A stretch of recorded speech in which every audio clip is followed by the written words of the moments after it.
when putting things into writing because they may need to be disclosed. And that's really, I think, all we need to talk about for MFIPA today. I'll move into the Code of Conduct. So the Municipal Act, which governs pretty much everything we do as a municipality, requires municipalities to establish code of conduct which apply to members of council and local boards. In this case, the Heritage Properties Committee is considered a local board. And what the Code of Conduct does is it establishes the ethical standards of behavior for those subject to it. So that is all the committee members in this room and participating online.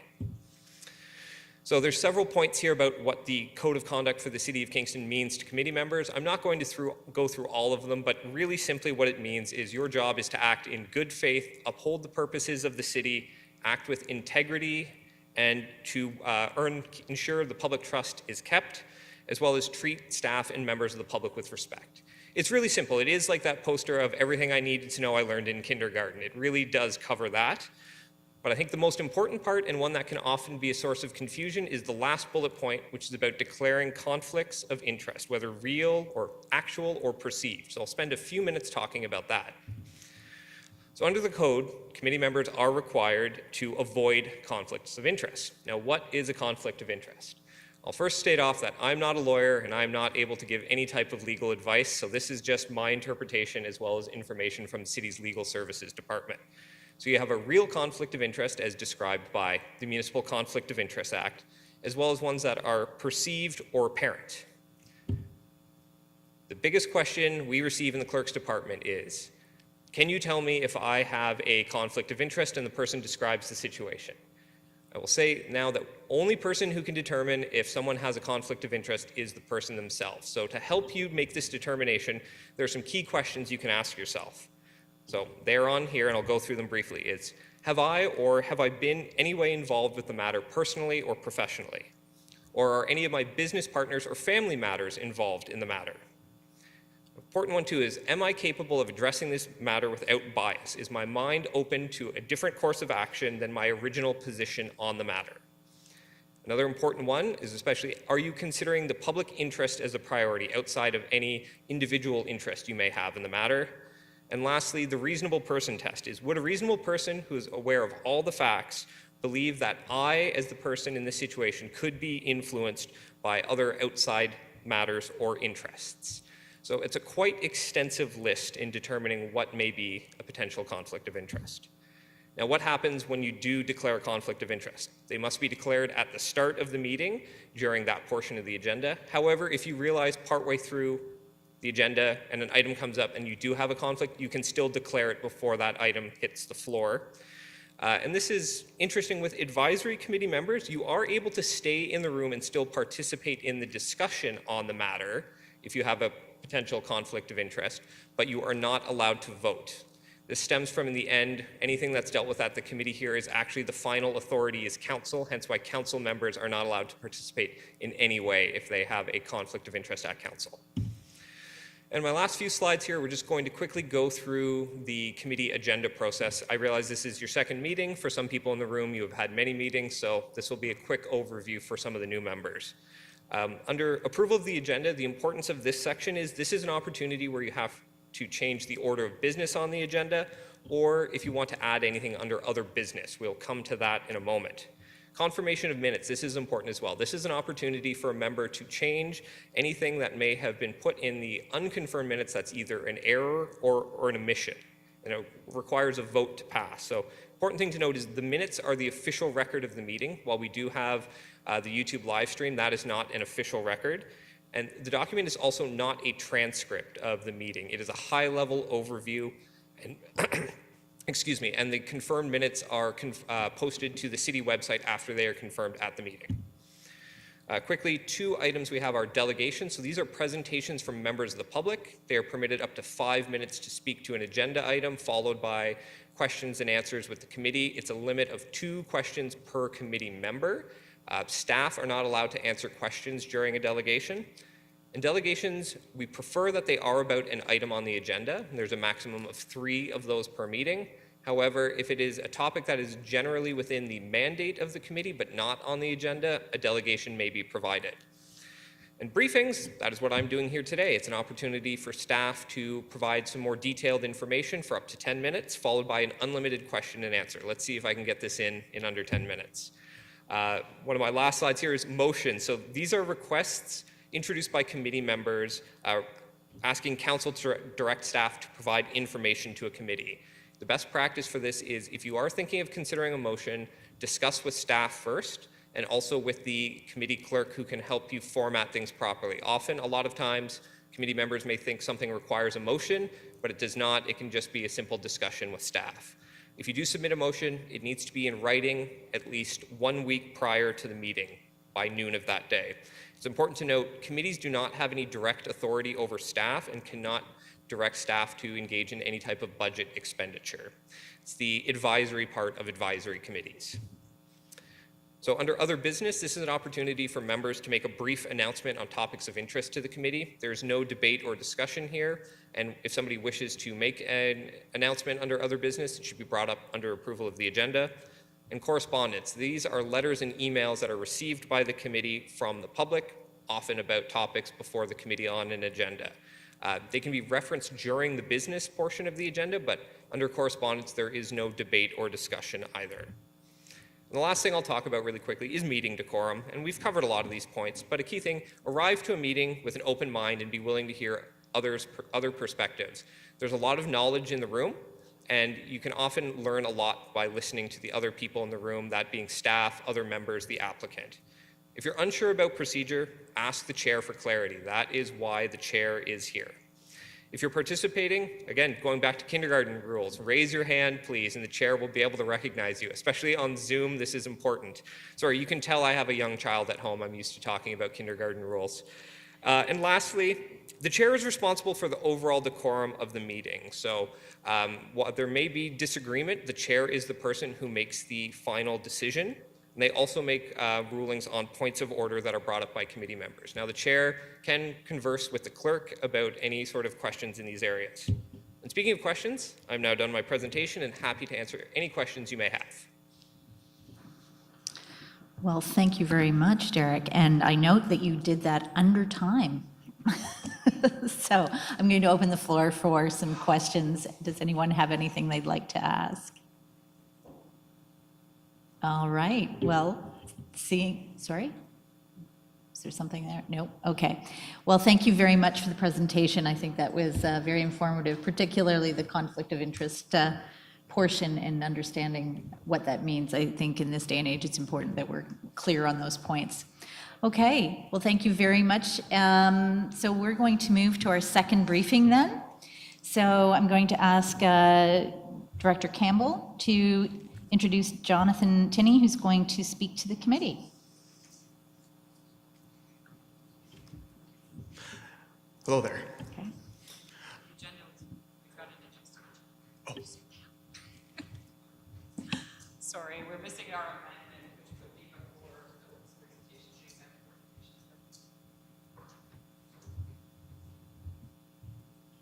Well, thank you, Madam Chair, and apologies for our agenda confusion. Really happy today. I'm really actually just going to take this minute to acknowledge Megan Knott, who is the Executive Director of Tourism Kingston, and then just sitting adjacent to Megan is Commissioner Joyce, who is the city sponsor, essentially, or connection on this project. And so Jonathan is here today. You would have seen the pre-consultation report in your agenda package. This is an opportunity for committee through a pre-consultation just to offer thoughts about what's being proposed, and what you're going to see is a slide deck presented by Jonathan to discuss sort of the intents around the activation of Springer Market Square, which we all know is part of the Heritage Conservation District. What is proposed, I just want to emphasize right now, these are not permanent installations, but they are enduring. And that is one of the reasons why we're here to talk with you about it, because temporary installations don't actually require heritage approval. But enduring ones sort of start to get into that moment of, does this feel right for the HCD? Even though we aren't really in a position to quote unquote permit the works per se. So moving forward, we will look at the things that will come forward and determine whether or not a permit is actually required or not. So please do share your thoughts, and I'm going to pass it over now to Jonathan. I see a big scramble happening in our tech group back here, so hopefully this will be seamless. Thanks.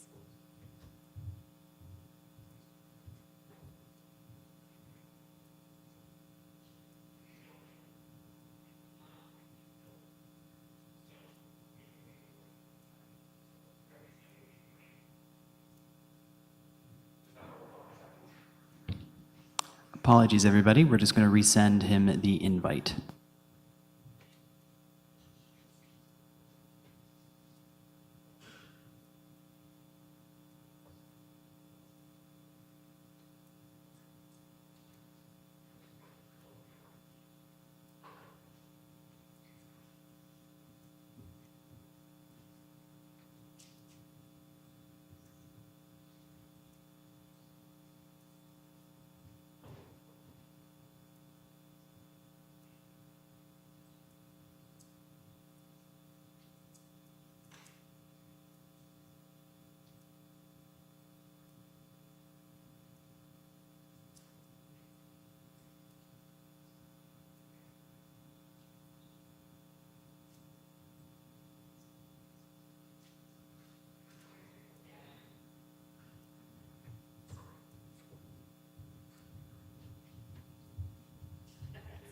Oh, second meeting shenanigans. Did I see Derek? Are we?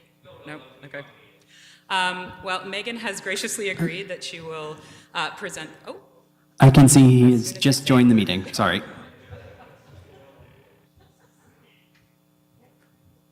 Terribly sorry, folks. I just tried backing myself out and putting myself back in. It seemed to have worked this time. So, okay. Can everyone hear me? Yes. Perfect. Excellent. Thank you very much. Sorry about the confusion there. My name is Jonathan Tinney. I'm a principal with SVN Architects and Planners here in Toronto. Very happy to be here and just kind of do a quick walkthrough of some of the activation strategy work that we've been putting together. Next, first slide.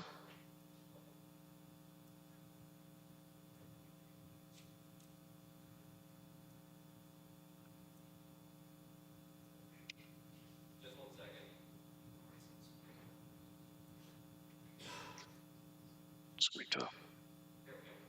There we go. Perfect. So in terms of the scope of work, we were engaged by Tourism Kingston in partnership with the city several months ago to really look at bringing a layer of activation to the public realm. Really, this is building on the really incredible work that the city of Kingston has done, improving the sort of physical hardscape of the downtown core, both within the cities or within the streets along Princess Street and other flanking streets, and especially within Springer Market Square. Turning what was the loveliest parking lot behind City Hall in my student days into something that is really truly becoming a public space and a sort of a living room for the city. The intent for us, or the scope that we were given, really is aiming to enhance the attractiveness, socialization, and the identity of the downtown, really creating more opportunities for people to use public streets and these public spaces in a way that enlivens public life, brings that kind of buzz, the vibe to the downtown core throughout the 4 seasons of the year, and do that through a use of a kind of movable, modular set of street furnishings that would include things like benches, planters, umbrellas, and as well as some guidance around some future lighting design, excuse me, opportunities that really drive benefits to business, drive benefits to tourism, and just create, again, this sort of sense of a living room, a front door, a front porch for the city, for local residents. Next slide. So in terms of focal areas, our sort of focus was on sort of 3 main areas. One was looking at the streetscapes, so looking specifically at Princess Street, parts of King Street, Ontario Street as a sort of a core focus, looking specifically at those opportunities where the improvements that have been made to the streetscape have created these sort of nice pockets of furnishing area that could allow for some additional activation and in installations that draw people in and encourage them to stay and linger, as well as look at Springer Market Square. The square, again, has created a sort of lovely palette for the city, but it's a very large space. And so on non-market days, in sort of the shoulder seasons, it sort of suffers a bit from a scale situation where the activities and the furnishings within the square are kind of dwarfed by the overall scale and size of the square itself.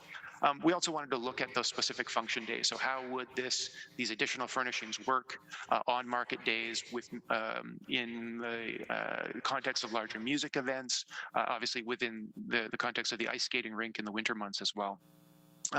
We're also looking at Ontario and Market Streets, fronting City Hall, and sort of look at opportunities for temporary pedestrianization. So, sort of festivals or sort of during other activities, how would those places be laid out? How would that integrate into the sort of overall design for the square itself? Next slide. And so what we've come up with is a bit of a kit of parts. And so in this case, we're looking at a series of modular benches, planters, and other furnishings, including work tables, that provide us a sort of a juxtaposition in aesthetic to the heritage concepts that are movable and be able to be redeployed around the square and in certain locations within the downtown core. But that brings some of those sort of kind of welcoming elements into the square and into other public spaces. Next slide. So in terms of the streetscapes, we're looking again at the existing streetscapes, looking for opportunities within the existing layouts of the streetscape furnishings downtown. Up in the corner here, you see the Shoppers Drug Mart space. The current layout there sees a significant sort of widening of the sidewalk in that location between the corner and a series of parking bays, which allows for an opportunity to create sort of conversation opportunities in between the planter and the parking area, filling that sort of furnishing zone, giving an opportunity for people to linger there, drink a cup of coffee, etc., while also maintaining a minimum of 3 meters of walk space closer to the building frontages.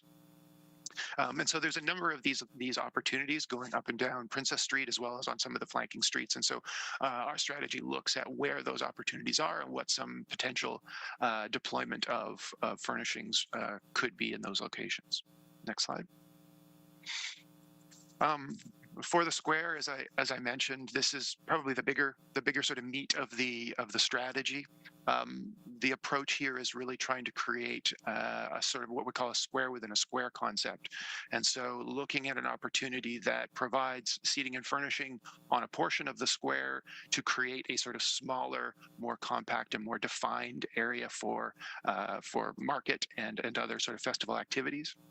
But the use of this kit of parts and these sort of deployable furnishings allow for sort of flexibility. So there is the opportunity to move these furnishings out of the way during those sort of once every few years sort of major events. The one that keeps coming up, obviously, is the Tragically Hip concert from a number of years ago. But those sorts of situations where the entire square is needed to be deployed. The intent of the strategy will be to try to insert greenery, sort of softening the edges of the square, providing more places to sit in a variety of locations with a variety of aspects for people sitting by themselves as well as people in groups, offering opportunities for shade. As we can imagine, on a lunch hour in July, the square is while beautiful, is quite exposed to the sun. We also want to provide, as a sort of conceptual approach, a bit of activating edges with these amenities, so that there is this sort of structure around the outside of the square that engages with the sidewalk, as well as defines the internal portions of the square.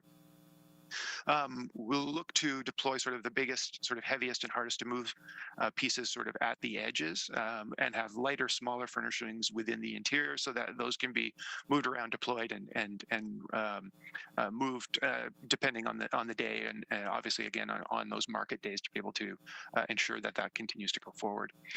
Also looking at the opportunities for sort of movable stage or interactive art that provides a bit of a focal point.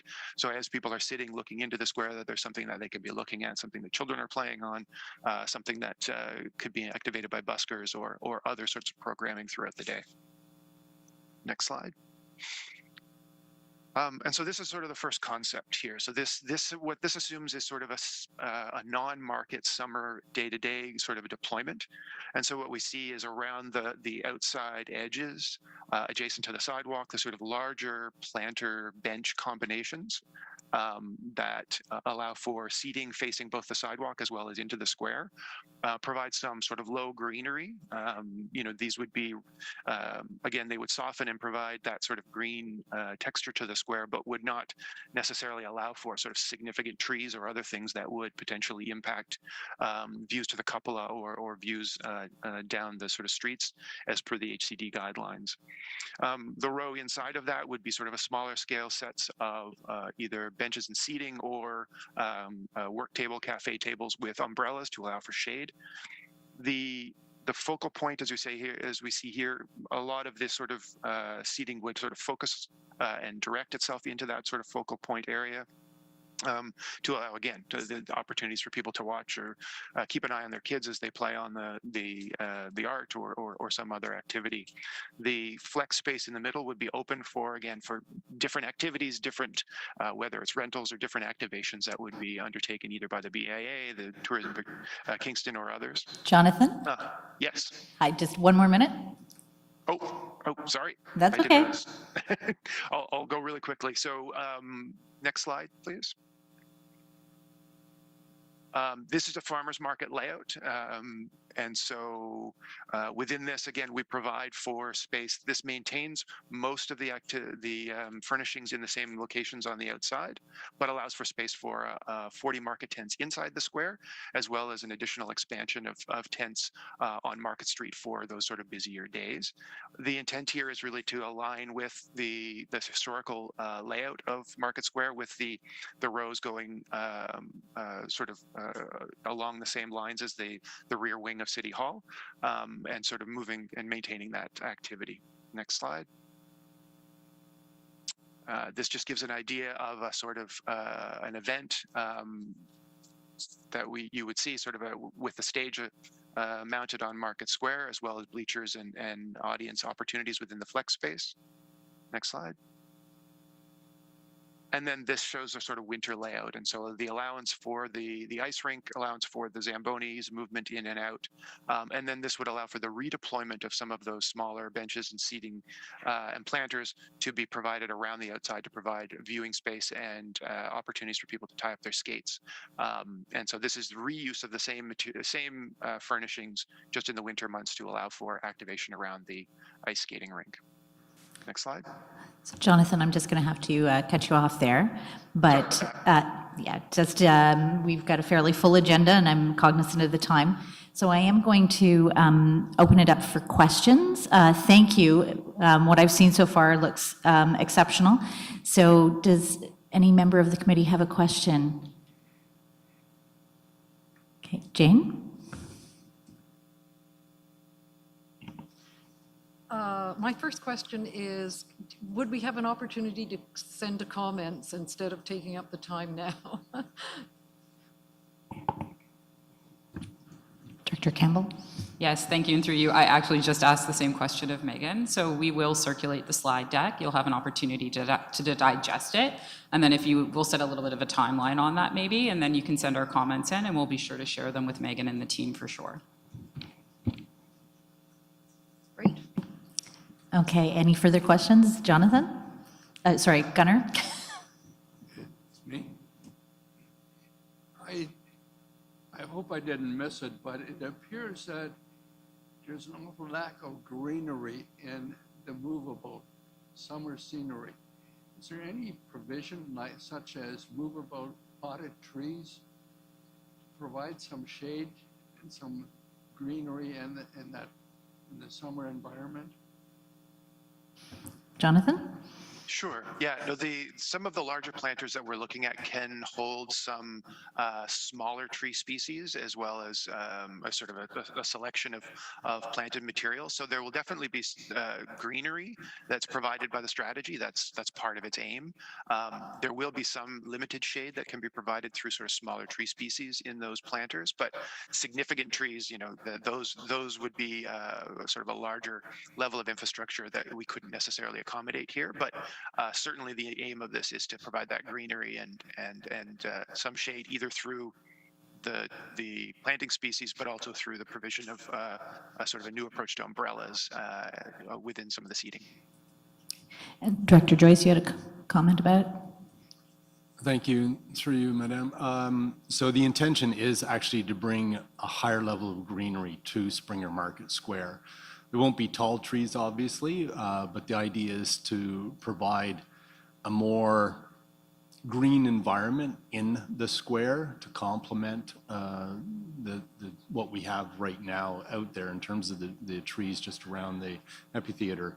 But it's to enhance that a bit more because, although this plan calls for some of the integrated planters with the seeding, we also have additional large pots. Actually, if you look out, you can see some of them sitting out there just now. They're also going to get planted as well. So the full intention is to have much more greenery in the market square. I'm really hoping for something like potted orange trees like the orangery. I don't know, we have facilities in Kingston to accommodate movable trees, but that area, it really requires something. And it doesn't appear to be in the sketches and the drawings that were presented. Through you, Madam Chair. So a lot of the seeding has integrated planters in them.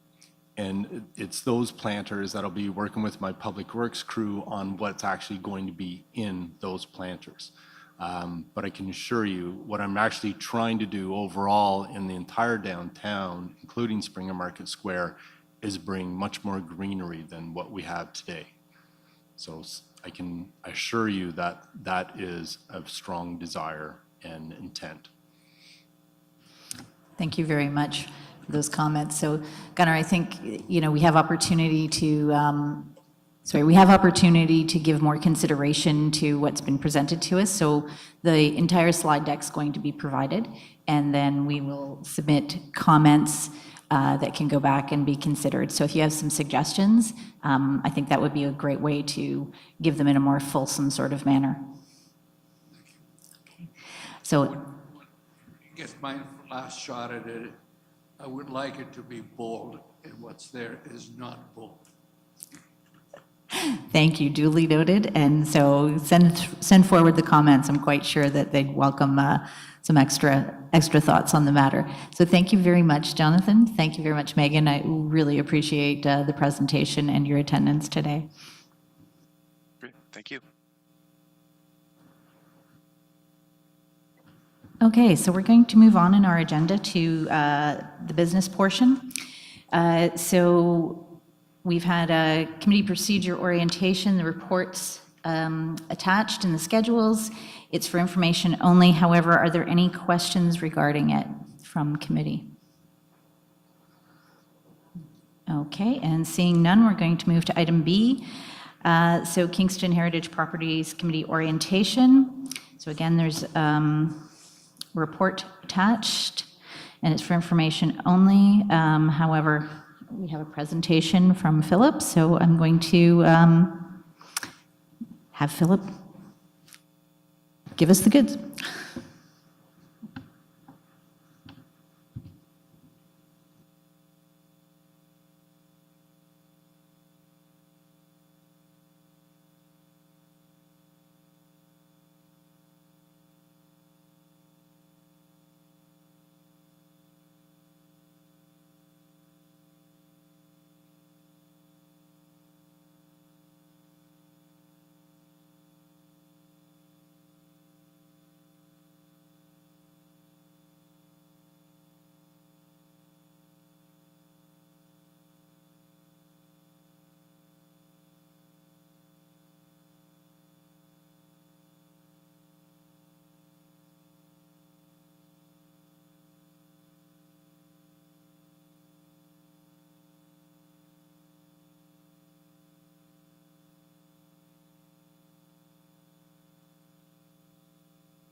Not yet. Apologies for that, everybody.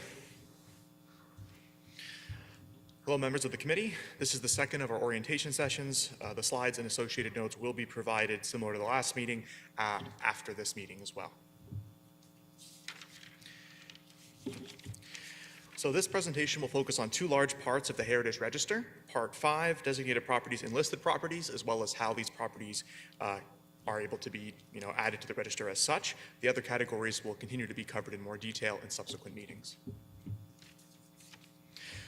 So the main topics for today involve a more detailed overview of the listing and designation process and criteria.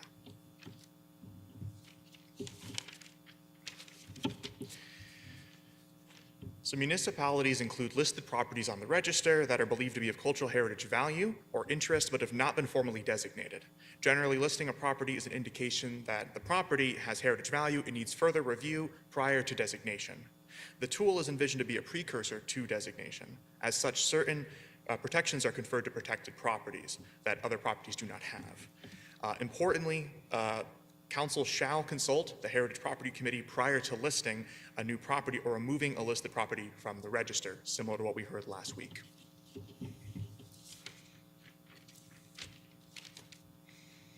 Designating a property under Part 4 of the Ontario Heritage Act means the property has cultural heritage value worthy of protection under the Act with all of its powers in that section. This helps protect heritage properties by managing change to the property's heritage attributes and can include the property's landscaping / features. Heritage attributes means, quote, the attributes of the property, buildings, and structures that contribute to their cultural heritage value or interest, end quote. The goal of designating a property is to preserve, restore, and or enhance the property's attributes to make the property that make the property unique or special by way of passing a designation bylaw. A designation bylaw typically includes a statement of cultural heritage value and lists the property's heritage attributes. Heritage attributes are the physical elements of the property that reflect and define its heritage value. Under the Act, any demolition, removal, or new construction or alterations likely to impact the property's heritage attributes requires approval by Council. Importantly, these recognized heritage attributes can be anywhere or even within the subject property. However, in the City of Kingston, most heritage attributes are in the exterior of the property. If an interior attribute is identified, it will be noted in the designation bylaw.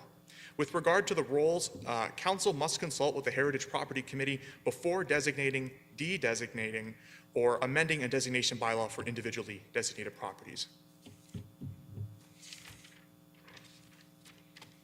The Ontario Heritage Act sets 9 possible categories that proposed individually listed or designated properties need to exemplify to achieve their status. These are commonly referred to as OREG 906 criteria or simply 906 criteria. Generally, these 9 are subdivided into 3 main themes. Number 1, properties with design or physical value. Number 2, properties with historic or associative value and or properties with contextual value. These 9 categories are developed to help identify and evaluate cultural heritage value or interest of real property. Due to the changes to the Act through Provincial Bill 23, designated properties must now meet 2 of the 9 criteria, and listed properties now must meet 1 of the 9 OREG 906 criteria to be added to the municipal register. Now we'll go over the first theme quickly. The property has design value or physical value because it is a rare, unique representation or early example of a style, type, expression, material, or construction method. 2, it displays a high degree of craftsmanship or artistic merit. And or 3, it demonstrates a high degree of technical or scientific achievement. The images, as you can see over here, are some examples that fit into this first theme. So for the second theme, which is the property has historical value or associative value because it has direct association with a theme, event, belief, person, activity, organization, or institution that is significant to a community. 2, it yields or has the potential to yield information that contributes to an understanding of a community or culture, and or it demonstrates or reflects the work or ideas of an architect, artist, builder, designer, or theorist who is significant to the community. 1 minute. Similar to what we see over here, these are properties that exemplify that value as well. And the same here we have for the contextual value. So it's important in defining, maintaining, or supporting character of an area. It is physically, functionally, visually, or historically linked to the surroundings or as a landmark.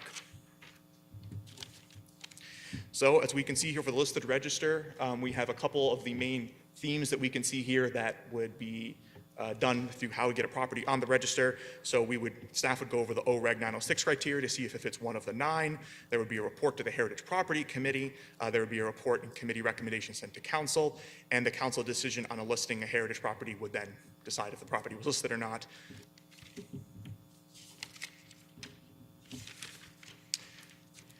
And similarly, but in a more extensive way, municipal properties can be added to the municipal register if they have 2 of the 906 criteria as a designated property.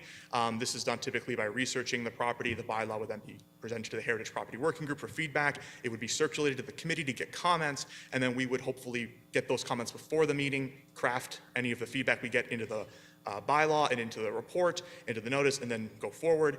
It would then go through the committee, then go to council for a decision, and then there'd be a notice of passing and then a related appeal period for the applicant, or sorry, the property owner, either in 2 stages, either right before the meeting, right after the notice of passing is passed, and after the 3rd reading is provided to actually designate the property. Actually, my apologies, I mistake one part there. So after the publication of the notice of intention to designate, only has 30 days, and then after it is actually given its 3rd reading, after that time period, Excuse there's me, a second Philip? chance to appeal. My apologies. Questions for anyone? Thank you. Thank you for rushing. I'm actually going to suggest that perhaps we could come back and have you do this in a bit slower fashion. Unfortunately, due to our time constraints, I feel that we're not going to give it the sort of attention it really deserves, and I would like to have the committee have opportunity to ask questions, because I think this is an important topic for us to wrap our heads around. So with that in mind, if the committee is good with this, we'll have Philip come in and address this again and address questions at a later date on this. So I will have the clerk make sure that we include that on an upcoming agenda so that we can all have the appropriate time to understand the orientation material, okay? All right. So with that, I'm going to move to item C. So thank you, Philip, and thank you for your patience with us today. It's been a bit of a challenge, this meeting. We've had a few little difficulties. So moving forward, item C, pre-consultation. So this is back to the public realm activation strategy and recommendations for activating Springer Market Square. I note here that the committee does have opportunity to ask more questions. However, given that we're able to submit in writing, I'm going to ask your permission to move to the next item, if that's all right. Okay, thank you. I see the nods. Okay. So that takes us to item D, policy development implementation. There's nothing under that heading. And to the matter that was timely and sensitive that I wanted us to reach. So Stream 2 permits approval through delegated authority. So this is with regards to the application for Ontario Heritage Act approval for 125 Brock Street. I'm going to have staff introduce the item so that we can get into a proper consideration of the matter. Thank you, Madam Chair, and through you, Chair. The subject property, 125 Brock Street, commonly known as the Queen's Inn, is located on the north side of Princess Street, mid-block between Bagot Street and Wellington Street. The property is designated Part 4 under the Ontario Heritage Act. The applicants have 2 new restaurants in the Queen's Inn called Hey Darling and Whiskey and Rosé. An application has been submitted for alterations under Section 3 of the Ontario Heritage Act. My apologies, seeking approval for the installation of 2 mast arm projecting signs above the cornice on the front facade of the building. The new signs will be circular, with one being a cream color with red and navy blue lettering, and the second sign being a white color with light pink, cream, and blush lettering. Both signs are to be constructed of steel with a brushed bronze finish and will project approximately 65 centimeters from the wall. Plans and pictures have been submitted and were included as exhibits in the report. Section 4.3.5 of the Parks Canada Standards and Guidelines for Conservation of Historic Places in Canada directs that signs be designed to be compatible with the heritage building and to not obscure, damage, or destroy character-defining elements of the protected building.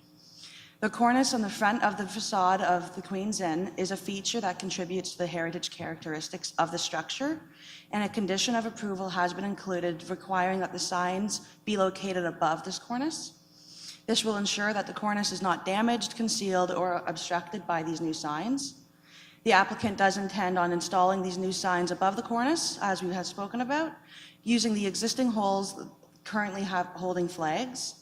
Staff have no concerns with the proposed application, the style or color of the two new signs, and the applicant will be required to ensure that the method of installation adheres to the masonry policy. The new signs will not interfere with the heritage attributes of the property and will have a neutral impact on the heritage character of the building in the area. Staff does recommend approval of the application, subject to the conditions outlined in the associated report. Thank you. Thank you for that. So I'm going to ask, is the applicant or agent present? And do they have any comments? Hi, yes, I'm the applicant. Welcome. Okay, the floor is yours. I do not have any comments to add. Okay. Seeing as there's no comments from the applicant, I'm going to go to committee for questions. You have 5 minutes. So are there any questions from the committee? Gunnar. Thank you, Madam Chair. The proposed signs are cantilevered on a very stubby, very modern design ending in a circular disc that is illuminated. It does nothing to enhance the heritage value of the building, but rather it adds to the clutter or to the additions that challenge the heritage value of that building. It would be, I think that the design of the signs really don't fit that building. In my comments that I've submitted, I suggested that the poles could be used if the signs were suspended further out. It would not detract from the building and would not, if anything, would be a status quo rather than addition of the disorganization of the facade. I'm not happy with the design as presented. Also, Gunnar, do you have a question you'd like to ask about that? I'm sorry? Do you have a question you'd like to ask out of that comment?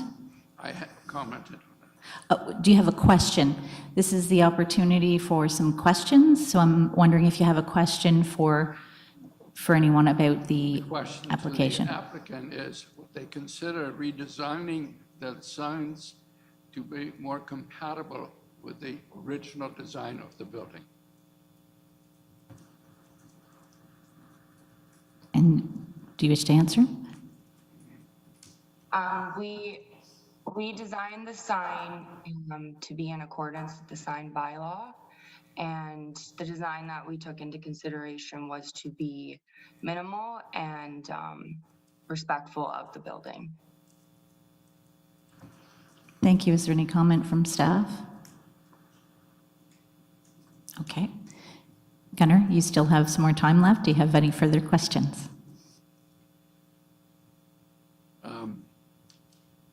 The other question was the level of illumination that is recommended. I think 2 watts through LED. It may work, but I believe that the immediate area below is not adequately illuminated at night. And if illumination is provided, there'd be 2 levels provided, one for daylight and one for night, to be effective for illumination purposes below. Is there anyone who'd like to comment on the illumination? Director Campbell? Thank you, and through you, Madam Chair. I would just add that we don't have any regulations requiring any specific amount of light, either in daylight standard or in night. This isn't an installation that's established like a lighting standard or a pole where we would be trying to illuminate the walk space. So as a private business, the intent around the illumination is really to draw attention to the sign without being so distracting or to gather one's eye to pull you off of the other appropriate lighting on the streetscape. So we don't have a standard by which to judge what is an appropriate level of illumination, though I do understand the comment, and I'm sure the applicant will take that in. Thanks. Thank you. Gunnar, do you have any further questions? I don't believe I had an answer whether the applicant is considering redesigning the signage to be more compatible with the original design of the building. We have just taken into consideration the feedback from the staff report. From what has been said, there's no request for redesign. So we will keep the design proposed unless otherwise asked. Can you please repeat that for me? Because I did not understand that. Is it a yes or a no? I do believe, and the applicant can correct my repetition of this if it isn't representative, but there's been no direction that it requires any further change. It's met the criteria laid out, and so no, there's no intent to change it. Correct. Gunnar, do you have any other questions you'd like to ask at this time? Madam Chair, no, thank you. Thank you. To the rest of the committee, are there questions from other members of the committee regarding this application? Alex, anything over there? Okay. All right, so I see no other questions. And there's no members of the public. Okay, so then we are moving right along in our agenda. Okay, so we have a recommendation before us that the alterations to the property at 125 Brock Street be referred to the Director of Heritage Services for the issuance of final approval in accordance with the details described in the application, P18-017-2023, which was deemed complete on March 7th, 2023, with said alterations to include the installation of 2 mast arm style projecting signs, and that the approval of the application be subject to the following conditions. An encroachment permit shall be obtained as necessary. A temporary access permit shall be obtained as necessary. The new signs shall be installed above the cornice. All masonry work shall be completed in accordance with the city's policy on masonry restorations in heritage buildings, and any minor deviations from the submitted plans which meet the intent of this approval and does not further impact the heritage attributes of the property shall be delegated to the Director of Heritage Services for review and approval. And so I need a mover and a seconder.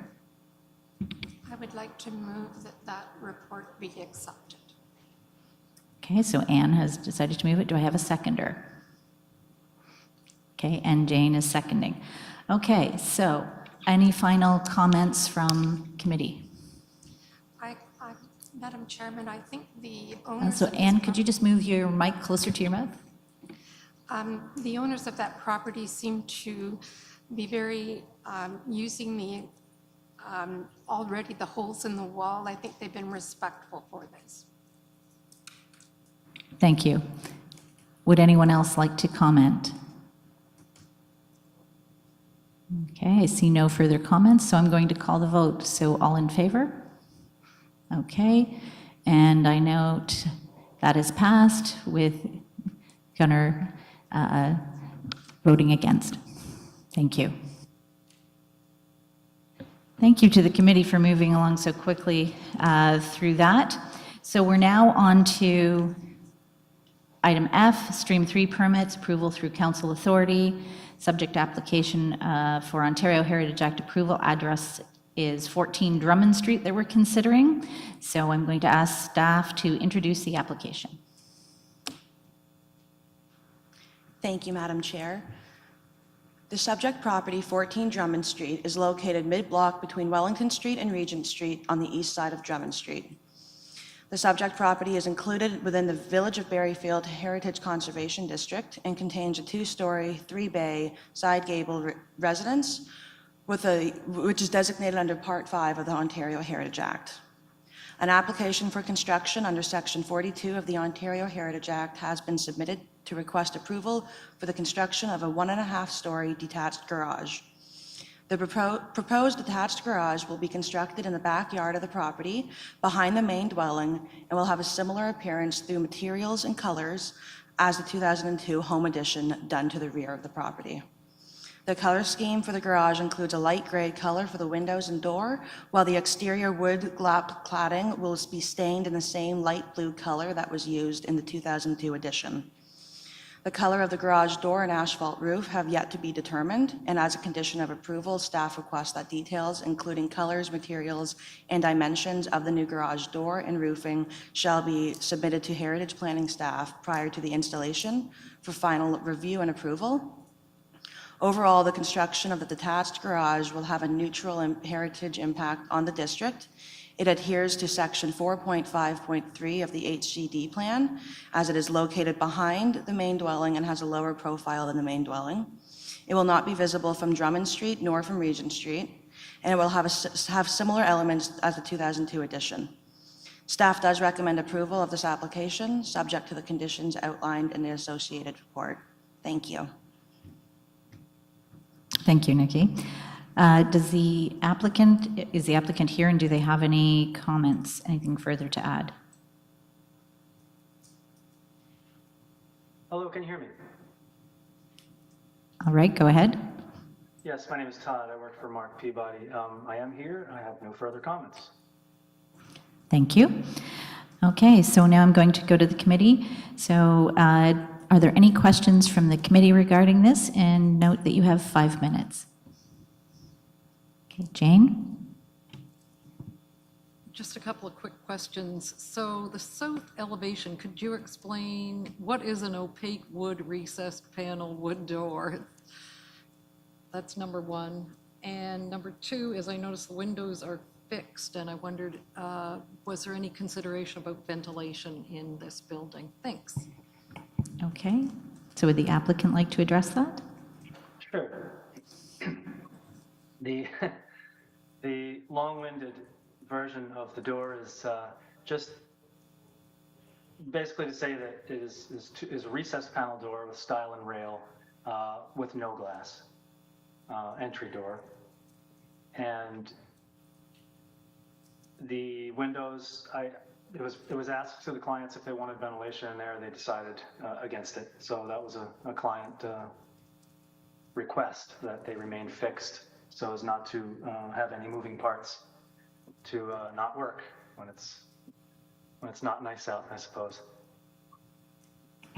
Jane, any further comments or questions? Okay, great. Are there any questions from any other members of the committee? Gunnar? Probably not a question. I have reviewed the site. The applicant has made it clear that this garage will essentially be invisible from Drummond Street, and it suggested it may not be visible from Regent Street. However, I believe the roof will be visible. More importantly, the neighboring property is heritage, and the applicant's argument is that because the property is not visible from the street, however, it is visible from the neighbor's side, it therefore deprives the neighbor of the heritage value, not only this neighbor, but the future neighbors and even the future owners of the site, because the angle of the roof, the design of the garage is an ordinary, simple, essentially commercially available garage. And it does not do anything about the heritage value of the site itself. If the roof were to be steepened, if the garage were to be lowered, it would end up being compatible with both this property and the neighboring property, which right now it is not. Homage is paid only in regards to colors and texture of materials, but not form and shape. Is the applicant prepared to consider these concerns that I have? Okay. Does a non-steep roof make a building non-heritage?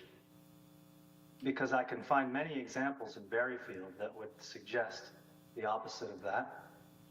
And if any design building that is accepted by staff and that follows the recipe of the HCD in Berryfield is accepted, does that not also make it an attribute to the district?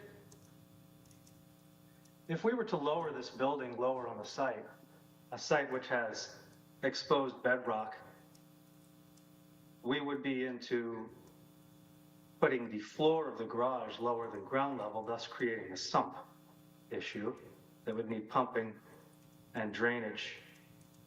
And also, the planning law sets a height restriction.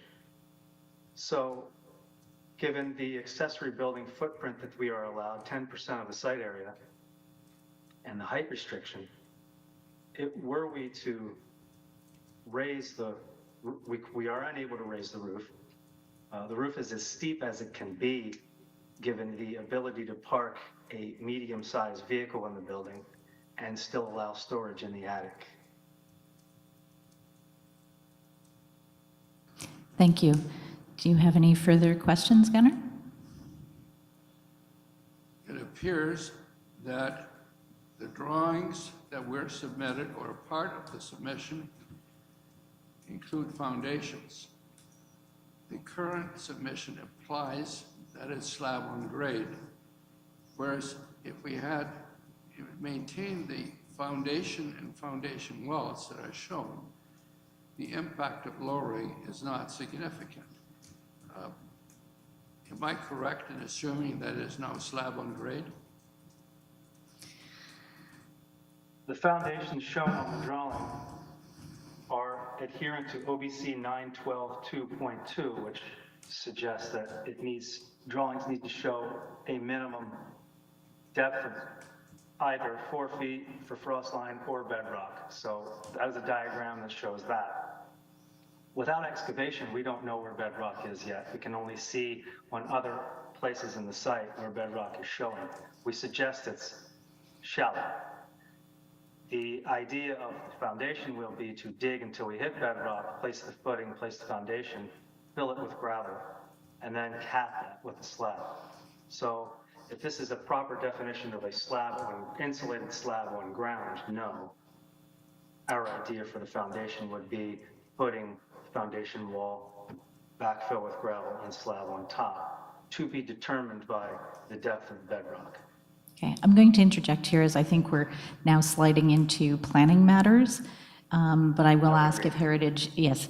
So Gunnar, just, I know that this is one of those things that's challenging with Heritage because we all want to see how the building's actually going to be built. But we're here to look at just the Heritage considerations, and it goes to planning for any of those sorts of details. Director Campbell, do you have any further comment on that? Just, I want to make sure that we're maintaining the integrity of what the Heritage Committee is here to do.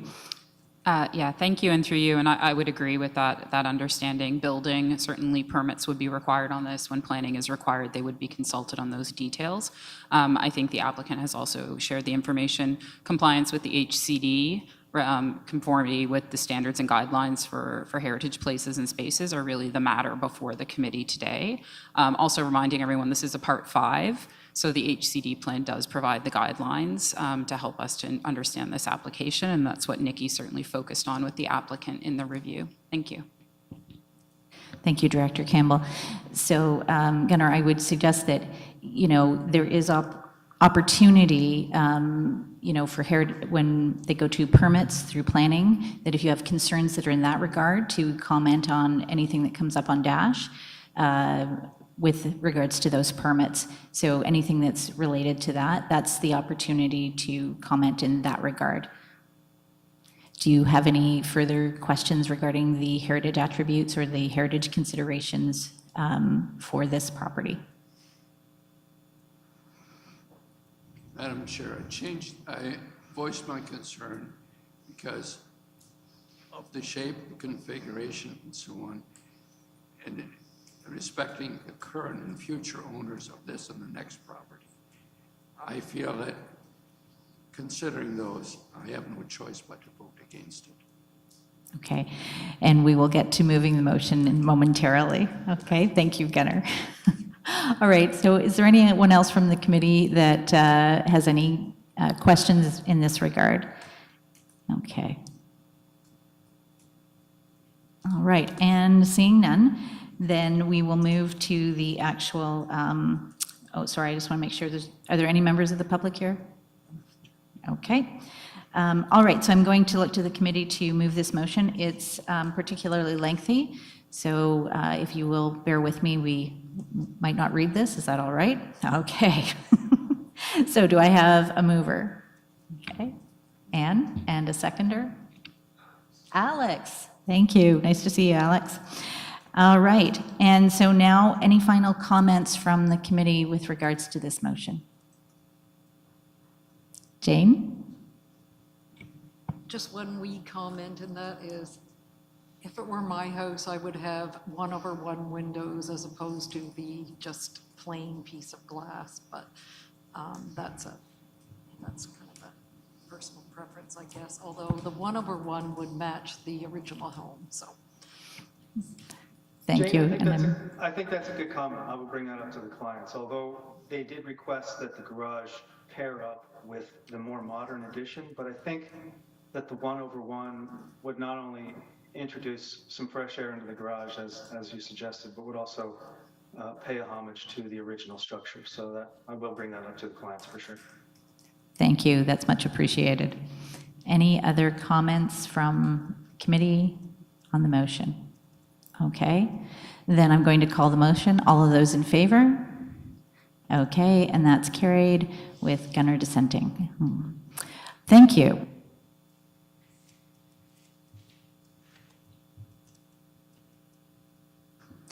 All right, so we're now to item G, notice of intent to designate under the Ontario Heritage Act, and we're considering properties 153 and 155 Brock Street, 3916 Highway 15, 1566 Middle Road, 237 to 241 Princess Street, 249 to 251 Princess Street, and 169 New Union. So I'm going to ask staff to introduce the item, please. Madam Chair, in respect of our time, I'm just going to quickly say you listed the properties. There's 7 of them. They've all been reviewed by the working group and staff, in some cases a consulting firm. They've been circulated to the owners, and they meet the criteria of the Ontario Heritage Act. We hope that you support this and recommend Council pass a notice of intention on these 7 properties. Thanks. Thank you very much, Ryan. So any questions from the committee? Okay, and seeing none, no public to comment. Anyone else to comment? Nope. Okay. So I need a mover and a seconder. Alex, moving, and someone to second. Anne, thank you. Okay, so to the committee again, any comments, last-minute questions on the motion? All right, and then seeing none, I'm going to call the vote. All in favor? Okay, and I note that passes. Gunnar, your intent was not... I'm abstaining. Abstaining, okay. You can't abstain, so is that... Through you, for- Madam Chair, yes, abstain, under our procedure bylaw, you cannot abstain, so not voting is a no vote. Just so you're clear, that means you're voting no, you can't abstain from voting.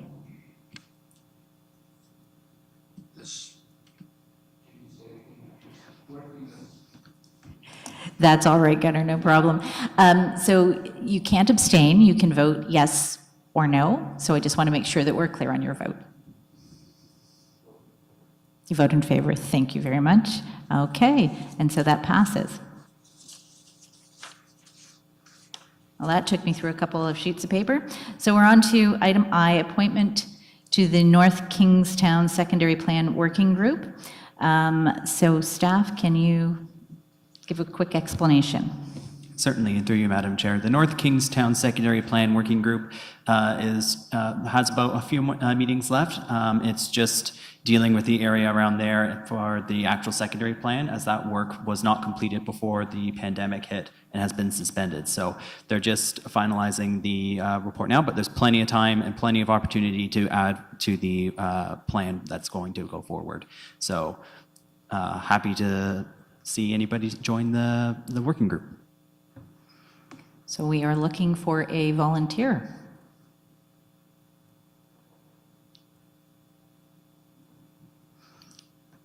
Gunnar, yes? Yes. I'll volunteer. You would volunteer. Wonderful. Okay, so can I have are there any other people who would like to consider volunteering? Okay, so seeing none. So I need someone to move to have Gunnar be our volunteer. Alex, and a seconder. Anne, thank you. Any comments? Okay, seeing none, all in favor? You can vote for yourself, Gunnar, thanks. All right, so that passes. So Gunnar, thank you for stepping up, it's much appreciated. All right, so where are we now? Okay, so this is just for questions, right? All right, so we're on to permit approvals and status updates. Are there any questions with regards to the reports? Okay, seeing none. We have no motions. We have no notices of motions. No other business? Okay. And correspondence is in the addendum. All right, so we're on to the date of next meeting. So the next meeting of the Kingston Heritage Properties Committee is scheduled for Wednesday, May 17th, 2023 at 9:30 a.m. And now I just need a motion to adjourn. Okay, thank you, Jane. And a seconder, Alex. All in favor? Wonderful. And so we are officially adjourned at 10:42, and I thank the committee deeply for moving matters quickly, given